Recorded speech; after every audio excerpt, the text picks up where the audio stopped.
చెప్పవలసి వచ్చింది. నేను ఇవాళ మధ్యాహ్నం ఎందుకో ఏదో ఆలోచిస్తుంటే నాకు అనిపించింది, అదే ఇప్పుడే కారులో మా మోహన్ రావు గారితో అంటున్నా, చూడండి ఎంతగా విచిత్రమో, ఈశ్వరానుగ్రహం ఉంటే ఇలా ఉంటుంది మోహన్ రావు గారు అని. గురువారం నాడు అసలు దక్షిణామూర్తి స్తోత్రం అన్న మాట అనడమే చాలా గొప్ప. గురువారం నాడు మాస చతుర్దశి పడింది. ఇప్పుడు ప్రస్తుతం నడుస్తున్న తిథి త్రయోదశి కాదు, చతుర్దశి వచ్చేసింది. త్రయోదశి శైవ తిథి. పరమశివ భక్తులైన వాళ్ళందరూ ఏం కోరుకుంటారంటే త్రయోదశి నాడు శరీరం విడిచిపెట్టాలని కోరుకుంటారు. అంత గొప్ప తిథి త్రయోదశి.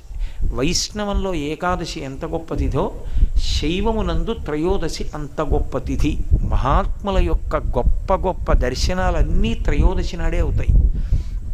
స్వామి హనుమకి సీతమ్మ తల్లి దర్శనం కూడా త్రయోదశి తిథి నాడే అయింది. అందున కృష్ణపక్షం కన్నా శుక్లపక్షం శక్తివంతం. శక్తివంతమైన కారణం చేత పౌర్ణమి